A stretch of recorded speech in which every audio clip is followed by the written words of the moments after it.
Before the show, we're working on a couple of characters, including a drunk white girl who's angry at Hitler. What the fuck, Hitler? What the fuck, Hitler? You gotta stop this bullshit. Hitler, that's fucking outrageous. Hitler, you're an asshole, Hitler. You literally killed like 1 million people. Ever heard of a chill pill, Hitler? Hitler, you can't kill 1 million people. It's just not on, Hitler. It's just how white girls say Hitler. Yeah. Drunk white Americans say Hitler would be funny. But I brushed my teeth before coming on the pod, and did you get in the charcoal toothpaste? No, it wasn't me. I'm not. You're not. This. I know you're on my It'll be wavelength when it comes to. It'll be Taha. Taha's a bit mental. He's obsessed with like this fad about anything that's black makes it cleaner. No, it's just a marketing ploy. Not only is the charcoal one bad, right? What was worse, the worst toothpaste in the world, was, do you remember you got that coconut one he got in? Yeah. That tastes like absolute cunt. I weirdly liked it. Do you like it? Yeah. But it doesn't make your mouth fresh.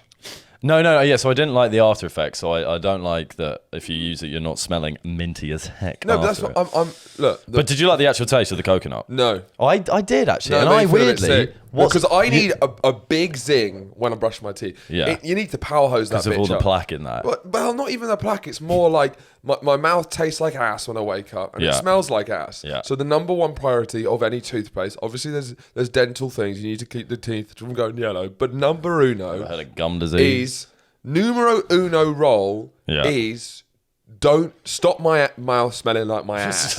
You should make a new brand of toothpaste. That is priority numero uno. Stop my ass smelling my stop my smelling mouth. like teeth. Stop my mouth smelling like I'm my ass. fed up with my ass smelling like mouth. Do you know what I mean? Really? Yeah. And that's what you. Yeah, exactly. Yeah. Well, you just don't want them to be indistinguishable. No. But yeah, so I cannot. You want separate smells for your ass and your mouth. I don't like people fucking around with the formula of toothpaste. I need to blow my nose. Well, because in a similar point on Bear Grylls as the island, they namaste and God bless you.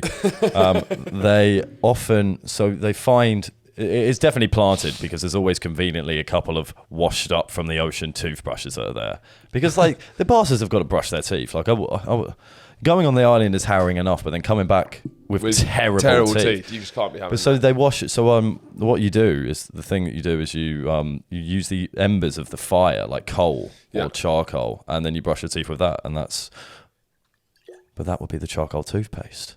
Why charcoal? Maybe, I don't know, but that's what they use on the island. I know it smells like shit, I can tell you that. Or it just smells like nothing. I guess it cleans. Oh, well, it must clean. It must. Maybe that's where it's coming from. Probably something from Bear Grylls the Island. Yeah, but no, literally Bear Grylls the Island. Would you want to go on Bear Grylls the Island? It's a big question. No. No? Nah. Not for you? Not for me. Strictly's still up there. CBF. Yeah, Strictly. No, Strictly's still the only one I'd do. Yeah. I don't think they do Bear Grylls the Celebrity Island. Yeah. They do. I think they do. Do they? Yeah. Comedians do it, for sure. The island? Yeah. Not like just them going around with Bear Grylls one-on-one. No, it's them on an marooned island. for like a month. Yeah. Really? Yeah, Mark Watson said it was the worst experience of his life. Yeah, okay. Yeah. No, I think that would nah. Maybe when I've got something I need to prove to myself when I'm 30 and divorced and my kids don't want to see me. What, the island? Yeah. Do you think that will make your kids proud? Honestly, I've heard a couple of contestants go on there saying that, and they've reconnected with their families because. Do you think if you saw Bill on there, would I forgive all his sins? No. The problem is because although it is an incredibly impressive feat, when you're boiling down, I think it's either a month or 2 months of like being fully sustainable on a marooned island. How many people leave? A few. Okay. So it is very impressive, but like when you boil it down to like an hour episode is like a week, it still just looks a bit ridiculous. Yeah, so it's hard to fully grasp the enormity of the achievement gravitas, given the nature of television. This weekend we had the Jubilee weekend, 4-day bank holiday, which as a freelancer means it's just a stressful week that's unpaid. But yes, did you enjoy your bank holiday weekend? I had a lovely bank holiday weekend. Yeah. I had an excellent one. It was filled with festivities and fun. Yeah. A nice amount of comedy work, and that was it, really. Yeah, I think the 4 days of the bank holiday, there's been a lot building up to it, and I was ready for a bit of a damp squib, especially because the weather was being offy. But I was pissed from the start. I was pissed for 4 days. Horatio Gould was I was in a cloud of alcohol. I've been to festivals with you. Yeah. But that was the most pissed I've seen you consistently over 4 days. 4 it days. was every day, and I was expecting you not to come to the next day's event. Yeah. Because you'd often maybe go back to BB's. And it was where Horatio was like, I don't think he's going to make it to this one. And then you'd come trudging along, and then you get as drunk as you did the last time. Which is very unlike you, because usually you'll toddle off at one point in the night. I'll and won't keep drinking. Yeah, and also if you see me drunk, it will be a couple of days before I get properly smashed again. Oh yeah, be like once every 2 weeks I'll be smashed. But this was 4 times in 4 days. It was 4 for 4. It was extraordinary. And I didn't get hungover, and I get really bad hangovers. But if I have 4 pints midweek, I get fucking hungover as shit. Once Horatio past his 6th beer, he can't stop talking about the KFC 13 Spice. What, the fever dreams? The KFC 13 Spice honestly, fever the dreams. Amount of time, and like not even just to me, where we talk about KFC quite a lot. I've seen you. Don't say no. That's not. I think that happens where the 6th pint finishes my immediately. No, that's because we only drink 6 pints together when we're going to have it at KFC. Yeah, no, it's true. Yeah. I mean, those are always car crash evenings. It'll normally be a celebration of like a slightly impressive bit of work we've done. Yeah. Like if we've done an hour and a half solid writing work, it'll be like pub and then it's 3 a.m. I'm having KFC fever dreams, 8 pints I've deep. smoked weed for the first time in 2 years. I've no idea which way's up. And we both just like roll into our bed. It was like, it's an hour's work, and you were just for 8 hours. I was just doing everything that's terrible for you. Terrible for us. Completely fuck all your work for the next day. Completely unproductive. Feel awful, It's worth it though. It's great. But you were handling your alcohol very well. So. Yes. Well, I think so. We started day drinking. Was that on the Friday? At the my complete. Which was at your peak ridiculousness. Just because before that you were being very funny at Spoons when we transitioned to London Bridge. It was just me, Horatio, and Adam for a long time. I think that was my peak. I thought at London Bridge. At London Bridge was your peak. Yeah. There was a point where it was still just the 3 of us. And me and Adam were talking. We'd been for like 6 hours, 7 hours. Yeah. You'd been longer, to be fair, Yeah. because you had a family thing. But there was a point where me and Adam were talking, and Horatio was just shouting at us from across the table. And it was just because I told Adam, was like, you have to ignore him at this point. Yeah. It was like, we're going to continue the conversation we're having. He's trying to change the conversation to something he understands or has been there for. But he's not going to like wait patiently. He's just going to shout at us. So just the Horatio screaming at us from across the table. Me and Adam were just really calmly having a normal conversation. What was I talking about? I don't know. Do you know what I was shouting about? The war. Was it? It wasn't the war, was it? Oh, you mean the history of the area? The history of the area. Yeah. They're trying to talk about the nature of where the church came from and all that. Yeah. Which we'd spoiler, we'd already had a fucking conversation about, and we'd naturally moved on from it. Yeah. No, I was really chatting shit a lot that weekend. But that Spoons, I'm a complete convert now. It's the best. It's cheap. It's £1.20 for a shot of whiskey. Balls. Yeah. You know, you get double for like £3. Mr. Weatherspoon, is that his name? No, it's fuck. I'm getting even worse with names in the morning. I don't know. It's I've forgotten his shitting name. The Brexit guy. Fuck, we should know. Tim Martin. I think we could even raise the idea of the Tim Martin paradox. You know, are they ready for it? Are they ready for the Tim Martin paradox? Because Tim Martin, you know, I do not agree with his political opinions. He's a diehard Tory. He's a Brexiteer. He seems in many ways to represent a side of Britain that I don't connect to at all. I might even say despise. But he is also undeniably a British icon. Of course he is. Weatherspoons is a national establishment.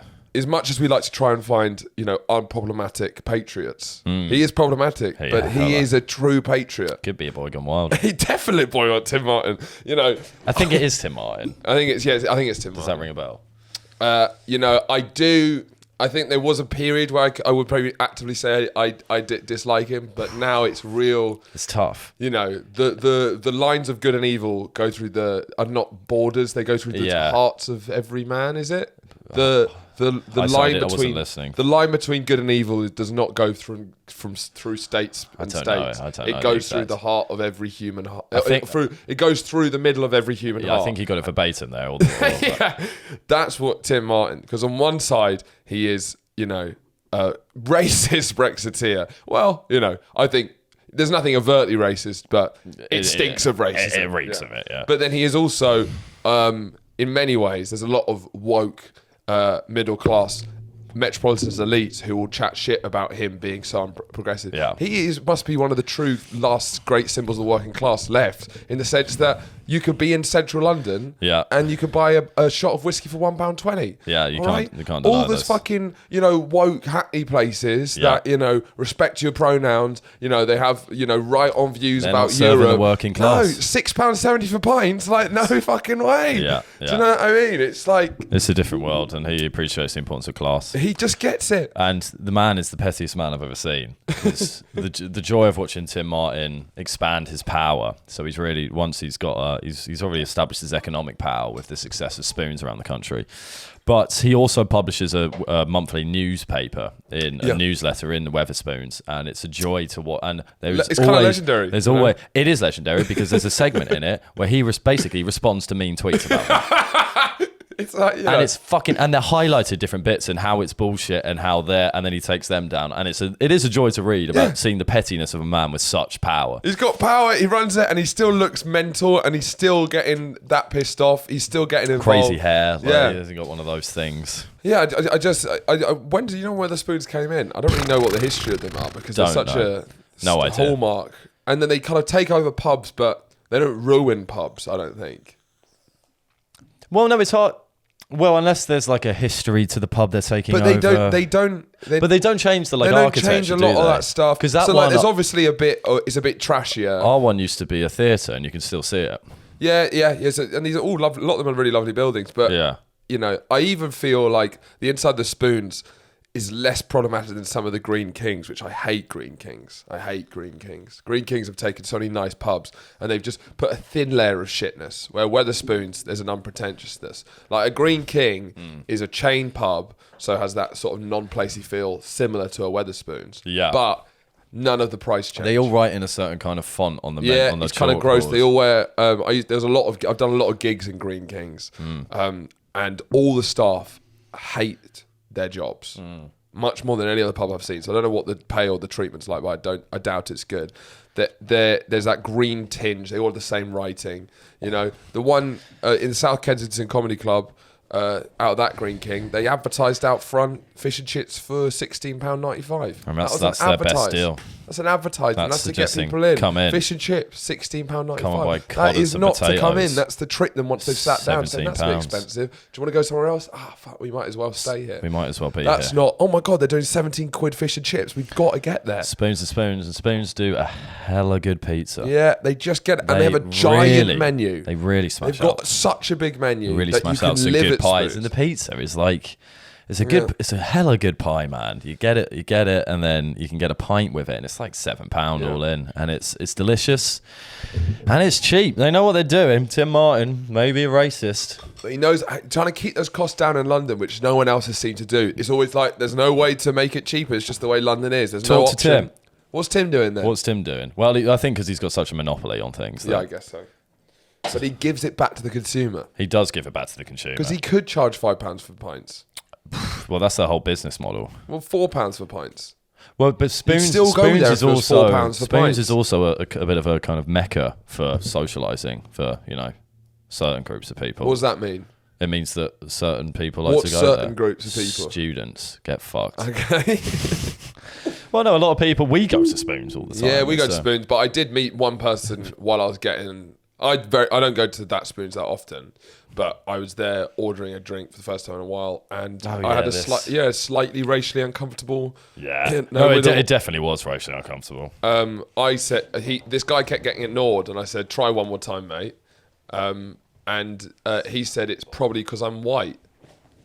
And the real kicker was. And then there was a guy with an afro, and No, they were all of the staff were black. He said. yeah, well, no, they were all POCs. Okay. So Well, that you told me this. So you're now correcting me on something that you fed me the information for. So that's definitely racist. That's a confirmed racist. But there was a guy in a massive, like, he was the funniest looking dude. A really thick man, like a very large man, bald head, been in a few fights in his life, had a massive gold watch on. But most interestingly, he had like a fucking bike chain it was big. It was hanging thick. from his pocket to his back pocket. Yeah. I've seen way more chains nowadays as well. And I don't know how I feel about it. I'm not that against it. You could easily pick him up with a digger. Yeah. Or not a digger, one of the pincer ones. Yeah. Would probably be too big. Well, I'm just saying that he is like a perfect thing to be industrially lifted up, which would be the most satisfying thing to see. Well, I know the most satisfying thing because I kept fantasizing about going over and just yanking on him and then him falling off his stool. Yeah. But he could honestly murder me. Definitely. I would be dead. But yeah, I think Wetherspoons, being at the Wetherspoons makes me feel, the modern pub as being a centre of English culture, the £6, £5 pub has really taken an element away from that for sure, because it's hard to be super loose there. Yeah. It's become more and more of a treat than like end of work thing. Yeah. And then you see, but then it's becoming more and more gentrified almost because of the central London or in London the workers will go out for after work drinks and they can fucking afford it. For me, the idea of the modern English pub, even when we were drinking, I think yesterday in central London, it's all suits after work. Yeah. And then when you see those etchings of old London or old England, of the taverns, and you had the thatched middle roofs. You had the middle class sections with the fancy people, and then you'd have the working class section where it was just a free for all of everyone just getting pints of slop. Getting pints of slop, vomiting on the sawdust. There was sawdust. There was songs. There was merriment. Yes, merriment abound. There was merriment abound. And the closest I feel to connecting with that ancient history of England is in Wetherspoons, where you get the guy with the bike chain. You get a racist dude, sure. But there's the cheap pints of slop. Life's about peaks and troughs. Peaks and troughs. For every pint of slop, you've got to have a racist. It's true. You've got to have a racist. Well, on the Jubilee weekend, as it has just passed, we were at an event. Well, not an event. We went to the park with friends. You could call it an event. At a Facebook event. We went to the park and then we went to a pub afterwards. And we'd been drinking all day. Yeah. So it was a long one and I hadn't eaten much. So I was starting to wane a bit. And what really just like put the nail in the coffin for me was watching the Jubilee concert. The Jubilee concert was were a sour plum. I was a sour plum and I know I was being. It'd been a nice day. It'd been a lovely day. Wholesome. There was a lot of love around, and then old sour plum Andrew comes out. It's the worst kind of Andrew, actually. Yeah. When he's drunk, it's when he gets really focused. I really get on my high horse. Yeah, he gets on his high horse, but then he shouts at you with anger at something where, one, most people don't care enough to get involved in an argument, but also sometimes people aren't even disagreeing with him, but he makes it seem like everyone in the room has a different opinion to him, and very much it's hard to respond to you when you're sour plumbing out. Oh, I know. I don't know what to say to sour plum Drew, because he's shouting about something that I had nothing to do with, and it feels like it's my fault. Well, sour plum Drew has got a lot to say. He's got a lot. But I mean, I stand by this. The Jubilee concert was a fucking disaster. Yeah. Like, do you remember the Olympic 2012? Yeah. That is how you showcase English music. It's fantastic. Sure. Who did we have? Sorry, I'm listening. Yeah, I'm trying to remember who we had because I don't want to go into the jugular yet. We had Rod Stewart. I don't know why. Who else was there? I mean, Queen came on, but it wasn't really. It's just Brian May, isn't it, nowadays? But that was, I guess, a good one. Who else was there? The winner of Eurovision. Yeah. And then the moment where I was like, I need to go home and get some food was when George Ezra came on. Yeah, George Ezra. That was when I was like, how in the world is he? The selection. How has he made it? Yeah. I did see Elton John later on. I think we missed Elton John. Elton John. No, I saw Elton John. I don't think we did because I looked through the pictures of it. Oh, really? And I didn't see Elton John. You would see Elton John. Yeah. Exactly. Where the fuck was Elton John? Give Paul McCartney a piano. Give him. I think he's got a piano. Does he? Well, then why wasn't he there? I thought he was looking for one at the moment. Give Paul McCartney a fucking piano and just give him 2 hours. That's all you need to do. That's literally all you need to fucking do. Fuck. Who was it? I can't remember. I think, sure, it could be a bit better, but I think we missed quite a few of the other acts. There's Brian May from Queen. I've just said that. Okay. And that was the one redemption. But it was just like dog shit. I was like, why? George Ezra is a big L, but I'm sure. I mean, I want to his Andrew record Lloyd sales Webber, are. fine. Andrew Lloyd Webber, fine. who looks hilariously like my dad. With Who Lin-Manuel. looks hilariously So much like my dad. With Lin-Manuel Miranda. Is it Miranda? Yeah. Miranda. And I wanted that to be fully Why is British. he fucking there? Was Camila Cabello there as well? Probably. I think she was. She's getting about everywhere. She's getting everywhere. Just don't we've got such a gorgeous tapestry of music in our history. Yeah. Why are you getting George Ezra wrong? Yeah. It's true. It's pathetic. So Jessie, BB's sister's kids, They performed as well. they were there. They obsessively listened to George Ezra because they're children. Because their minds aren't developed. Their minds aren't developed. Their minds are small. George Ezra, all of them obsessed with George Ezra. They constantly play George Ezra. They know all the lyrics to George Ezra. They watch all the music. It's like I watched Art Attack when I was 7. Yeah, genuinely, it's because their minds they've got beans for brains. Beers? No, beans for brains. Beans for brains. They're bean brainers. They've got beans for brains. I'm not saying they will always have beans for brains, but they might. No, they might. We can't know. You can't know. At this point, You can't know. no one can be Apart from sure. Margot is the You'd be smartest foolish child to I've ever met. speculate. You'd be foolish to speculate. I mean, Margot is the smartest child I've ever met, and she uses it for evil. She is built. She's gonna be. But she could have just developed quickly, and that's the extent of her development. That could, yeah, she could. We can't because we she's can't clearly speculate. way smarter than any other kid her age. But she might stay like that.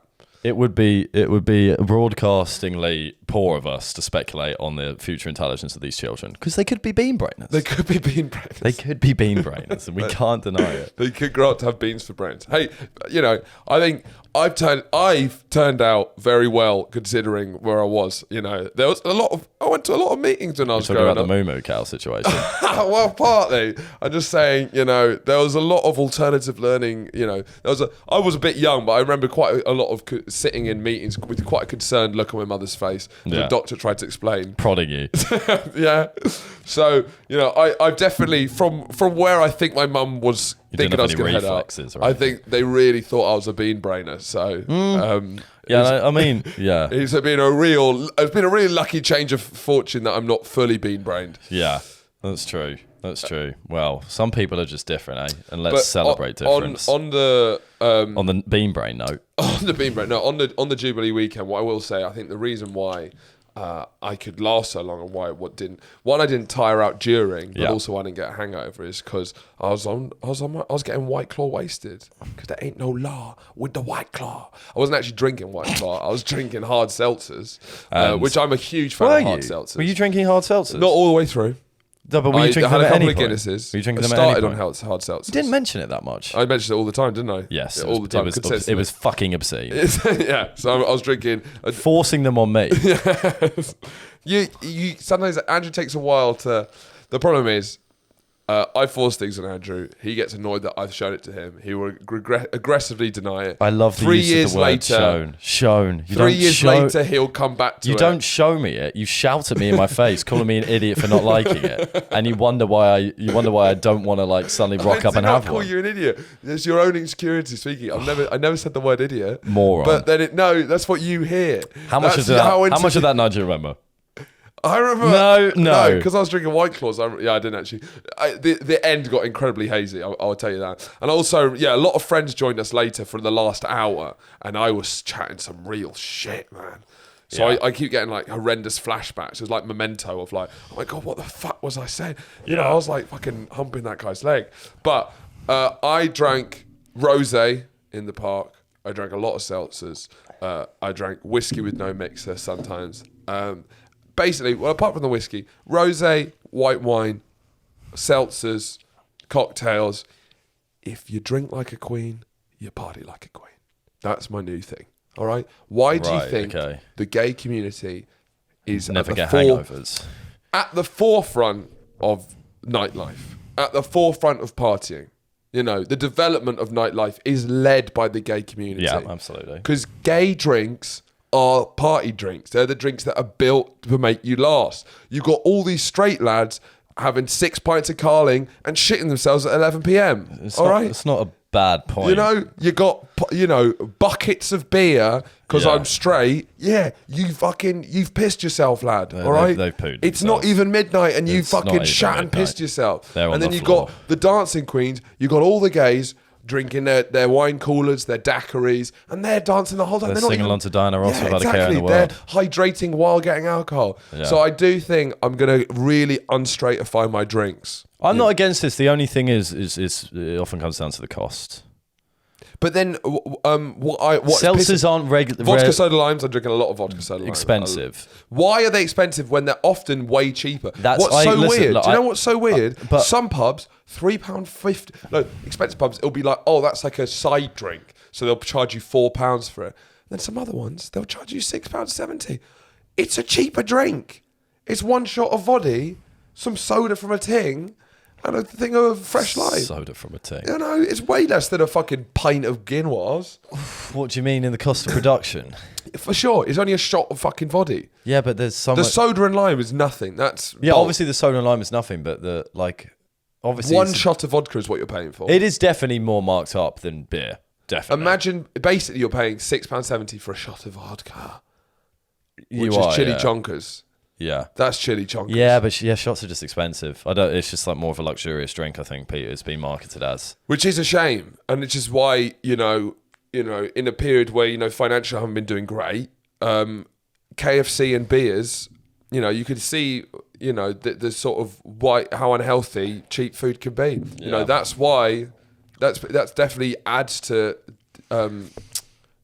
inequality in this country. The kind of separation of classes is drowning in a bucket of chicken and So do you beers. think we can solve income inequality, or at least poverty? I'm just saying empathy has been born in me today. Because you started drinking seltzers. Yeah, exactly. You got White Claw wasted, had a KFC and had an epiphany. Yeah, exactly. Bookmark boys. Bookmark boys. Now, Will they ever stop bringing the bookmark noise? Because it's getting too loud in It's here. getting too loud, I yeah. can't hear myself think anymore. There's such a resonance of vibrations from the noise that the bookmark boys bring that I can't sleep anymore. But sometimes I wonder if the bookmark noise stopped, I would have to have a thought of my own. And the terror that lies within both of our heads is much less terrifying than the noise that the bookmark boys bring. imagine having a thought. A lot of modern society, and I certainly think the last 20, 30 years, it has all been building towards how do we stop ourselves ever having a thought. And part of that is having the bookmark noise. Bookmark boys ringing in your head. Don't buy a bookmark boy to facilitate Buy a lifestyle. knowledge and reading and thought. You buy a bookmark boy in order to drown out the thoughts because of the noise that the bookmark boys bring. They're bookmarks, guys. And they're filled bookmarks. for the boys, with girls, They're for girls, for for the marking girls. where you are in the books. Where it is in the page that you are on the chapters in the books and the binding, you can pop it in there, and then you don't need to remember the page There's number. no chance. Do you reckon there's anyone out there that remembers the page number? Not these guys. Not these bean brainers. Only bean brainers. Bean brainers fold the page. They've got beans for brains. Bean brainers fold the page. Boys Gone Wild bookmark the page. Yeah. Don't break the book. Don't you need break to the hand book. it on to your sons. It's Your a sons- generational thing. Because they'll be bean brainers who need to read. They do. They will be bean They're gonna. All of them are gonna be idiots. The Guinness World Book of Records, you need to keep it pristine. You need- It is an archived. It's an archived volume. How else are you gonna remember what page was the person who can throw the chicken the furthest? I don't think that's right. What? That was a bad example. That's actually a Guinness World Book. That's a Guinness World Record. What? Someone who the furthest to throw a rubber chicken. Is it? Oh, Yeah. rubber. Okay, fine. Oh yeah, I forget because Rubber chicken. Yeah, someone I saw it today. It was a contestant on Beat the Chasers. Said that he's obsessed with trying to break Guinness World Records, and one of them was how far he can throw a rubber chicken. The other one was we're not a lame podcast, so we're not going to do challenges. But one of them was that you can. It was the quickest time to alphabetize alphabetti spaghetti. That's funny. Guess what the record is? So a whole pack. Well, Hard. tin. Oh shit! Of course. So it'd be sloppy already. Slops. Sloppy choppy. 5 minutes. It's a good guess. That it was 4. Wow. That's And but so, geez, yeah, because it's hard to work out, isn't it? because the guy was like, I thought that would be easy, and in my head I was like, yeah, I reckon I could do it in 2. 2 minutes. I was no, and he said Did he you try it? No. I found Not this out worth it. today. Okay. I haven't gone on my lunch break. Yeah, it was weird when I came in and you were like, frantic, tomato sauce flying. Get out! Get out now! I'm 2 minutes down and I'm on D. But the guy said that the best he could do was 10 minutes. So clearly, there's some practice that's going into the alphabetic spaghetti alphabetizing. Yeah, but what the sad thing about doing it in 4 minutes is the amount of failed attempts. The amount you don't want to be doing that more than once. I feel the novelty really wears off when you're alphabetizing alphabetic spaghetti. No, it does. But there's people out there who want to be Guinness World. Well, Record another. Actually, one of the greatest Britain's Got Talent entries I think I've ever seen. The best one. What was it? So the Guinness World Record, which is hilariously low. How weird? Very quickly, how weird is it that like Guinness doesn't sound like Guinness when it's been put in front of Guinness World Record? It doesn't. I don't think of the drink. It's so synonymous with world records. It's so weird. But do you think Guinness World Record loses its advertising power? Yeah, because you never think of Guinness. I think it's just the dude become called Guinness. Such a part and parcel of world records. That you no longer think of the drink. It just sounds like if you say world record, you're thinking about sport. If you say Guinness World Record, you're thinking about something mental. That's it. It's true. Anyway, continue. It's a very good point, actually. The world record for eating Ferrero Rocher in a minute is 6. Yeah, you've said this before. On the pod? I don't know if it's on the podcast. Probably to you. So the world record, I think, is either 6 or 9, which is hilariously low because all of us... They're quite... Immediately. Obviously, there's a reason why. Yeah. I'm not doubting that just no one... But that's what I think about the alphabetization of the alphabetic spaghetti. No, I don't have your phone, no. Is it that important? I'm not a big fan of Ferrero Rocher, personally. I don't know why. Is there the nuts in it? Yeah. I'm not really a nut and chocolate guy. I like them separate. I like my nuts salted and my chocolate nutless. And that could have been So the world record, is 8. 8 eaten in 1 minute, which I feel... They're chewy. They're chewy, but big chewy balls. It feels like... It's still just... It's not that impressive. They are, yeah, but that's how I feel about the alphabetization of alphabetic spaghetti. I feel like I could beat that, and actually maybe I could. 26. You can't be looking for A. I think the bean brainers are going in looking for the A and then going chronologically. You see Z, you see W, you're chucking them on the right hand side. You see D, you see E, you're chucking on the left hand side, and you've got to slowly move it like that. Yeah, I think. What I was bringing up is that on Britain's Got Talent, the funniest one was the guy who came on and his thing was he's going to beat the Ferrero Rocher world record in a minute. What would he do if he got through to the next round? Well, it was just beat it again. Just beat himself. He got 4. That is brilliant. I think he got 3. That is fucking excellent. It's the most amazing. Can we get the clip up?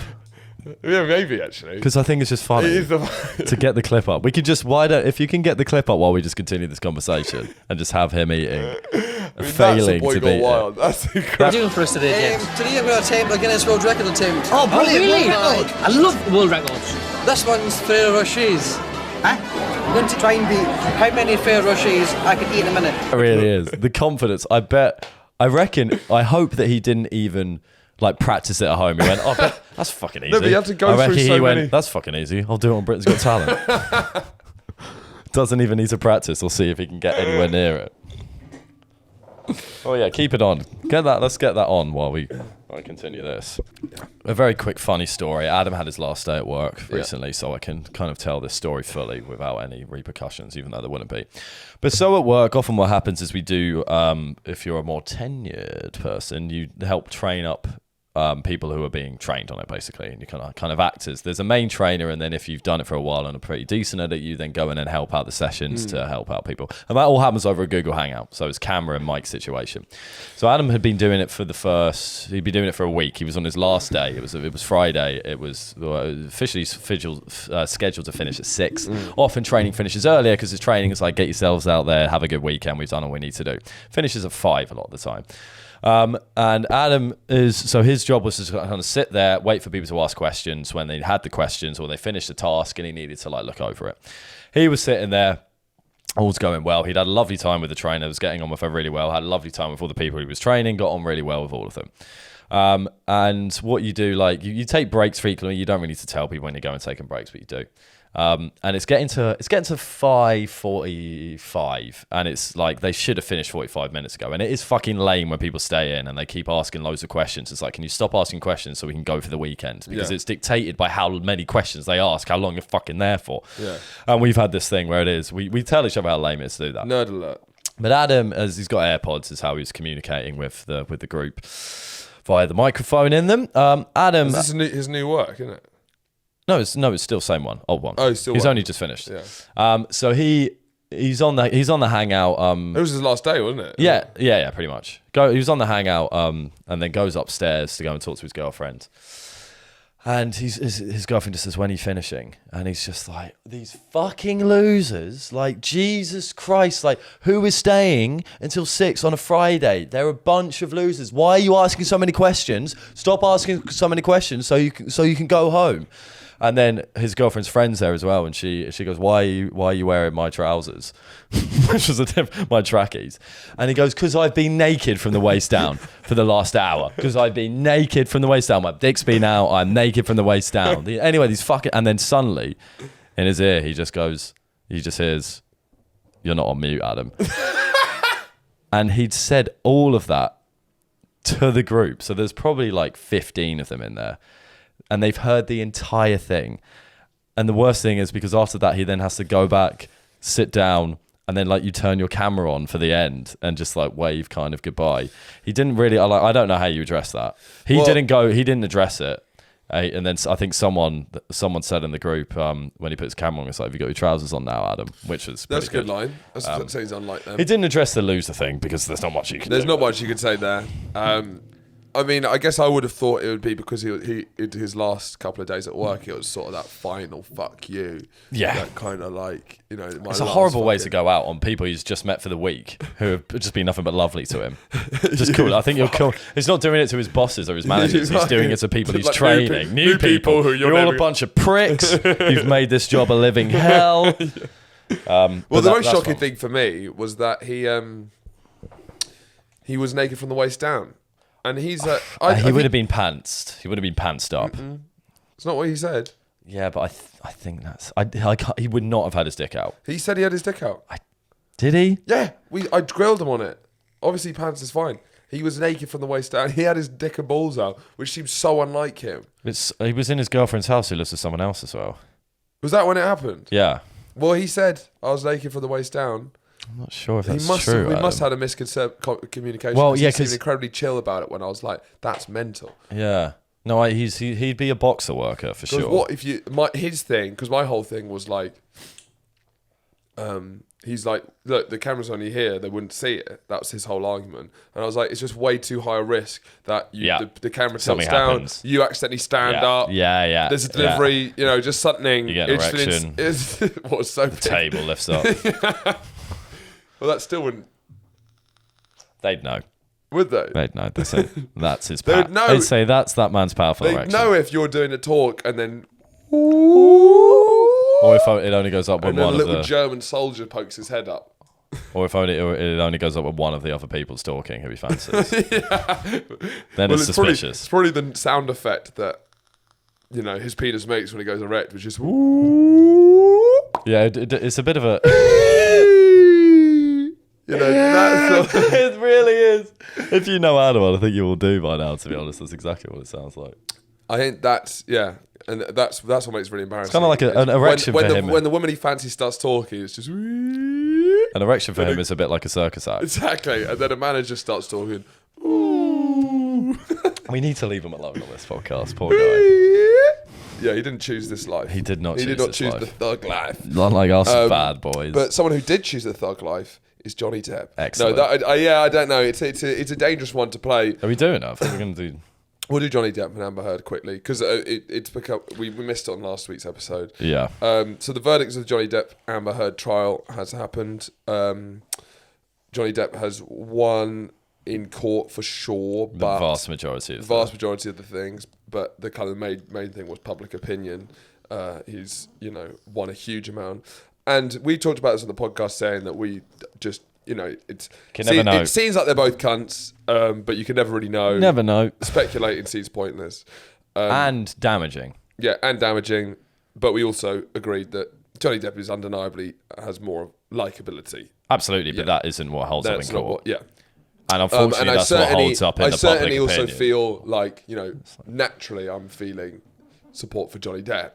Just there's something there. Not saying that it's right or rational. I'm just saying that, maybe even a dark part of me wants to believe that Amber Heard's made it up because it just doesn't. There's something that makes sense that she would, but I don't know if I'm just reading. You're not basing on rationality. No, you're basing on career. And I know I agree, but that's the whole likability thing going into what dictates public opinion rather than facts. But then, but then even the facts can't really dictate it here. It's just something we'll never really know, I think.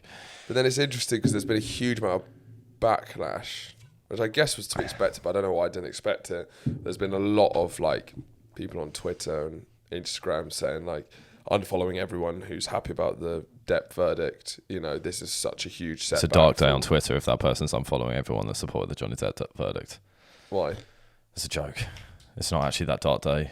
When someone says, if someone uses unfollowing as a vehicle of change, then I don't think it's that significant. Exactly.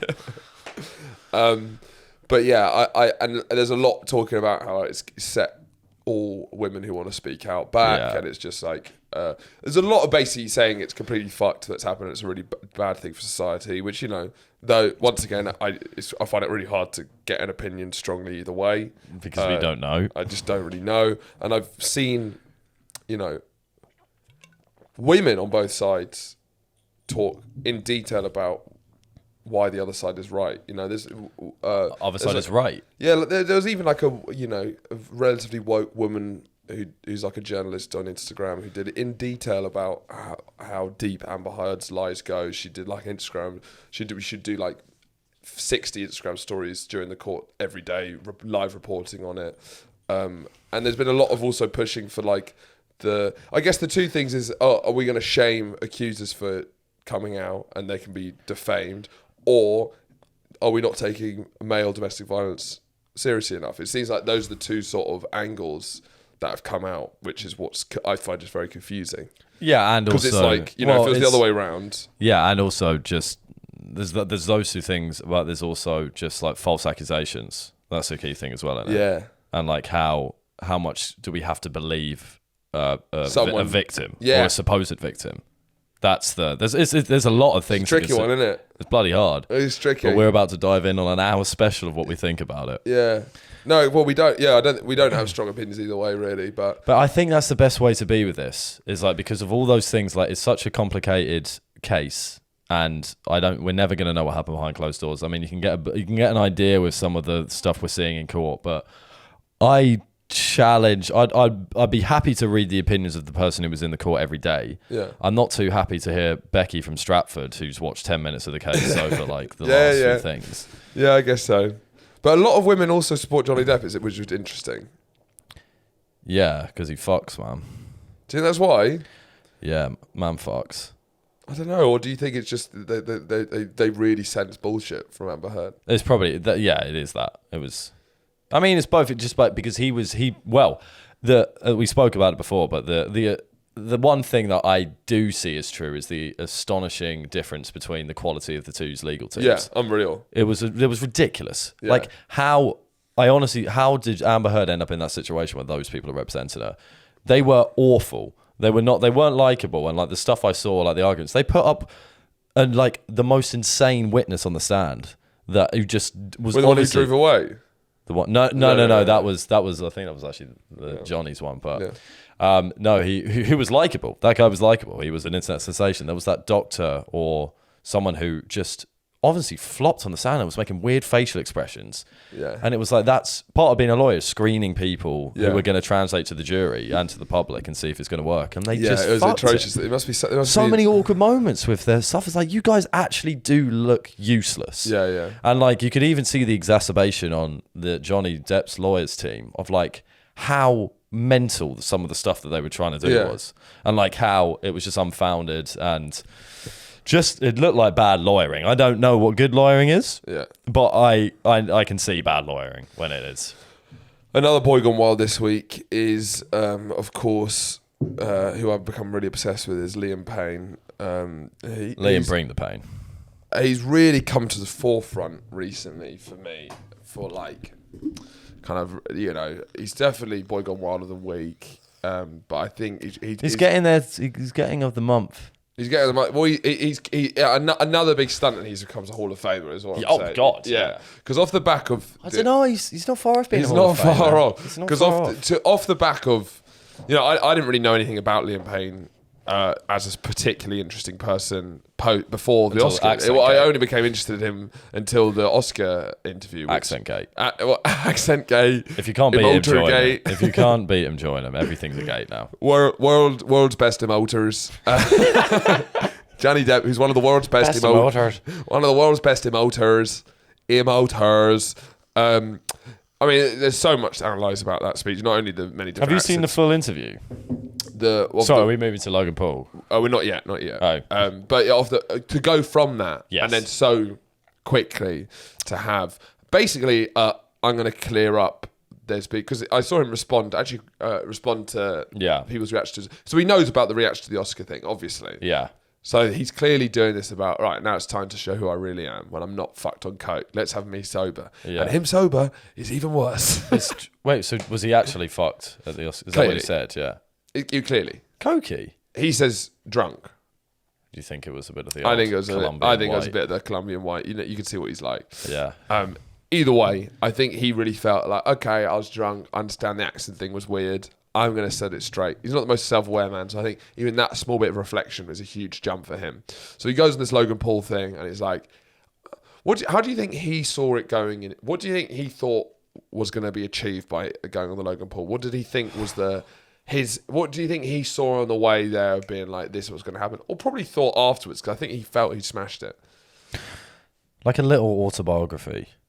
Like almost this is my side. This is my story. This is my story, and I want to reclaim the narrative. And I think also I think he was, as we don't know much about Liam Payne before, like since One Direction.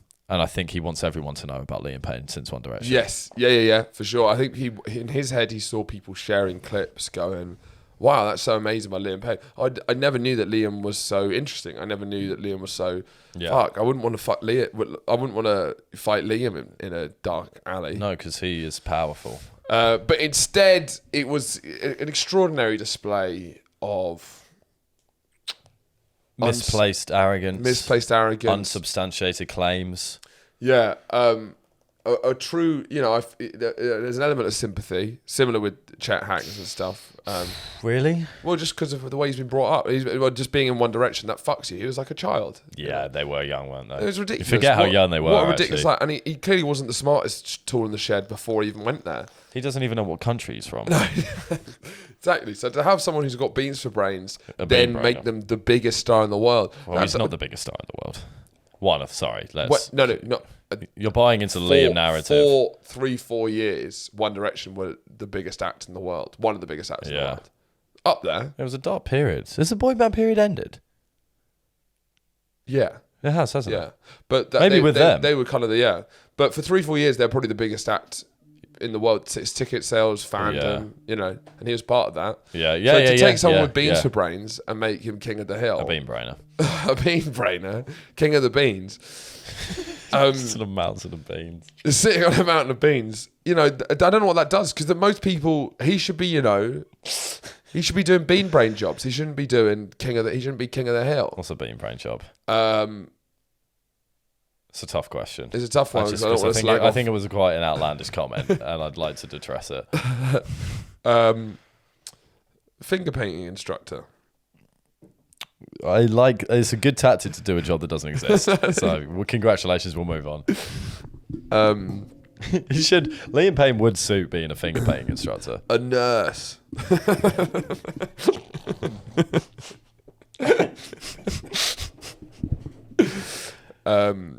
No, of course I support the NHS.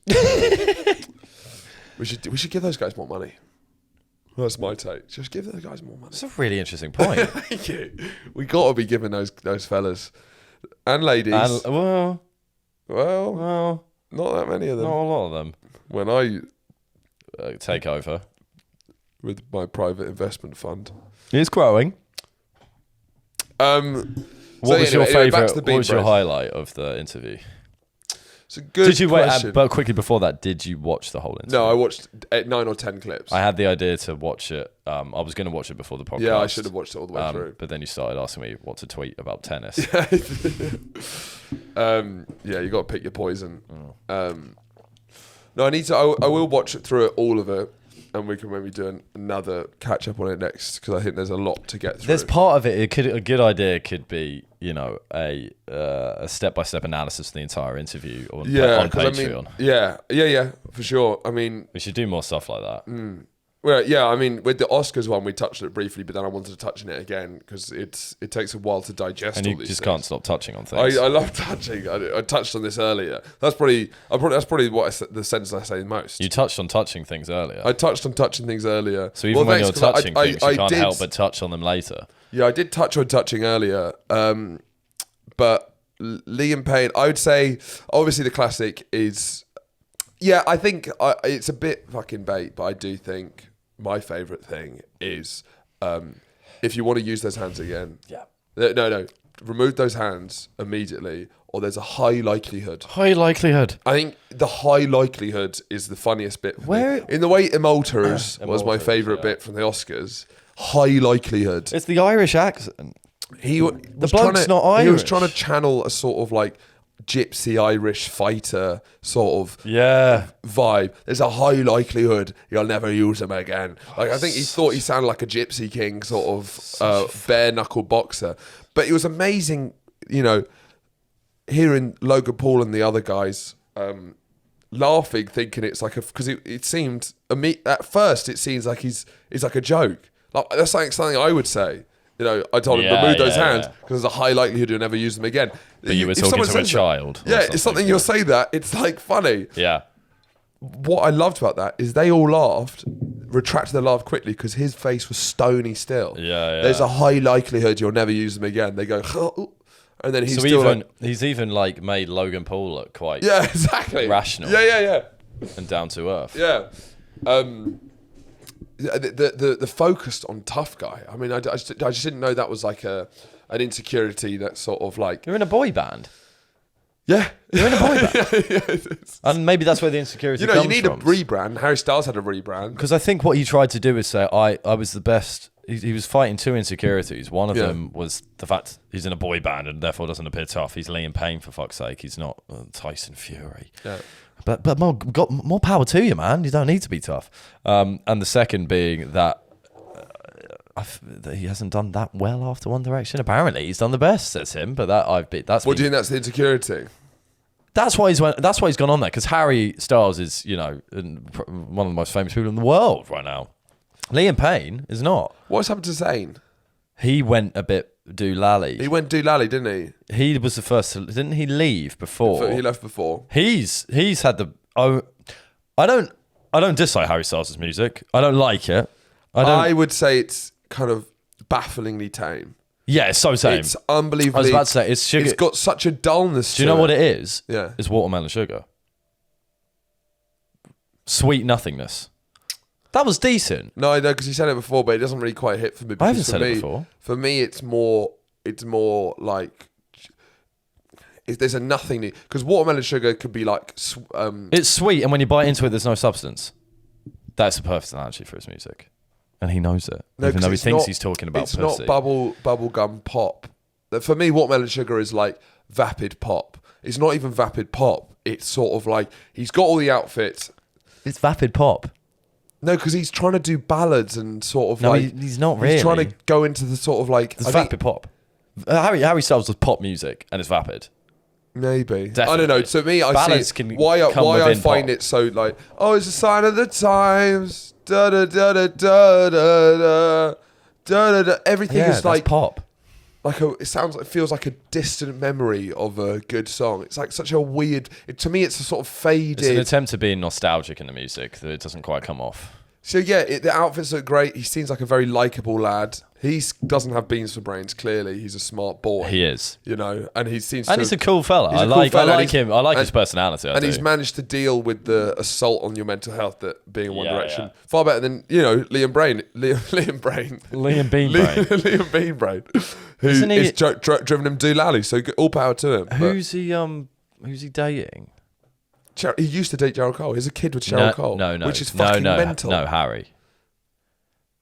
I don't know. It's that unbelievably attractive actress who's like quite a lot older than him. It's not Catherine Zeta-Jones. It's the other one who's really hot. Whatever. All of our fans are shouting at their screens Screaming. right now. Screaming. Yeah. Niall slept on, actually, because I think Louis Tomlinson's the most normal, and I think he's trying to go back to a normal life. Good for him. Zayn's gone doolally. Zayn had the best single I've heard. Yeah, that was it with the because he also and then Tyler the Creator remixed it, and it was fucking great. Right on board, I feel the better things. So Zayn went doolally. Niall tried his first single. Did you see the music video for Niall's? No. To be honest, I've seen I couldn't tell you a Liam Payne song or. Well, he's got the one break that down for me, something like. Break that. It's called "Break That Down for Me," and it's like just a generic. You're doing like, shake that ass for me, shake that ass for me. That's what you just did. Yeah, I think so. Yeah, was that Liam Payne? Because that would be a very swift change of. Melody just pledged £2.50 on the Patreon. That's an Eminem song. Break. No, it sounds well. They shake all sound that ass for me. Well, I just got a new Patreon, Patreon, so it's good to shout them out. You did lovely that you. Can Melody, welcome to the team. Subscribe to our Patreon, guys. But if you subscribe to our Patreon between 5 p.m. and 7 p.m. on a Wednesday, you can get a live shout out on the podcast. That's interesting, isn't it? Yeah. So if you want to shout out now, Melody. Thank you very much. If you subscribe, if you get it, we will. Shout you out. 5 till 7 on a Wednesday. Subscribe. Liquid podcasting. Niall's single. You've got to check out this video. Okay, I will. It is obviously your first single is very important when you're leaving a boy band. You know, Harry Styles started it properly. I think Zayn did, and then Liam Payne had "Break That Down for Me," which is trying to sell him as a sort of like just like a sexy sort of Justin Timberlakey dance guy. Niall Horan's got this one, which is like this sort of like rock pop anthem about a one night stand. The music video is so funny. Yeah, it's all just.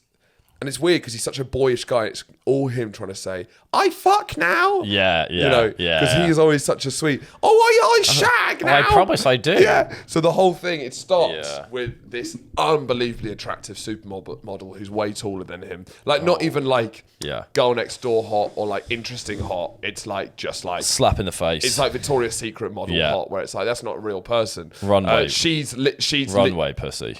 Runway pussy.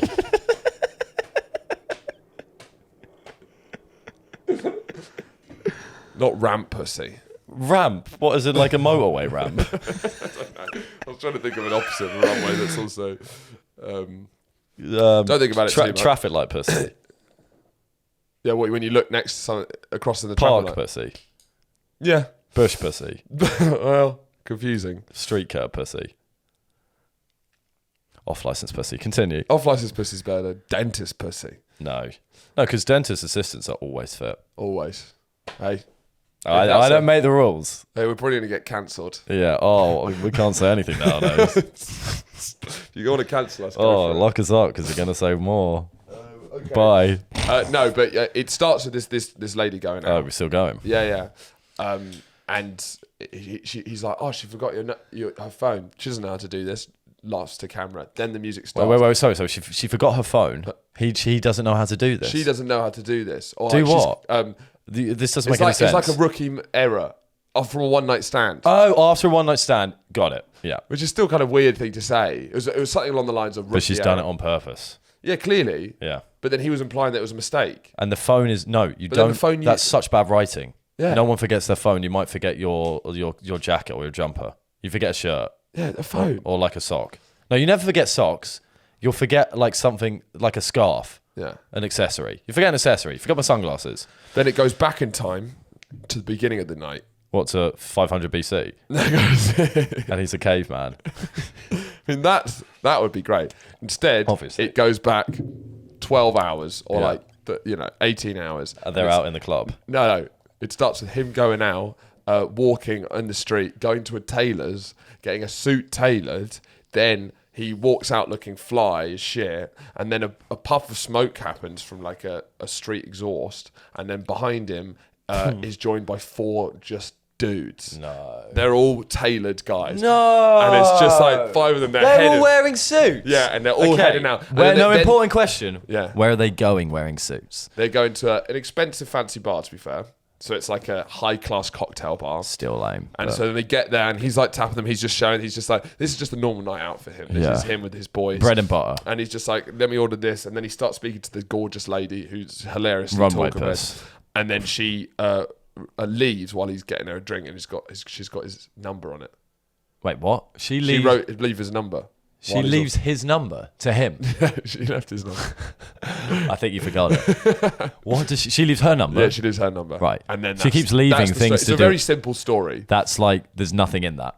It's hilarious. It's fascinating because it's like a weird story of like, it's weird using a non-linear narrative to tell such a basic story, which is him going out, getting suited and booted, meeting her. Because Niall came to the writing room with, this is what I want to happen. And they went, and he was so adamant on it, they went, we're going to have to make it non-linear to make something about this fucking video. So it's just you going out and meeting a woman and having sex with her. That's the whole thing. But she leaves her phone. Is there any catharsis about her leaving the phone? Is there anything interesting or different? No, I'm asking you. Does anything happen in the music video? No, there's no link back to it. It's extraordinary. We need to stop this podcast. Thanks very much for listening. Subscribe to the Patreon.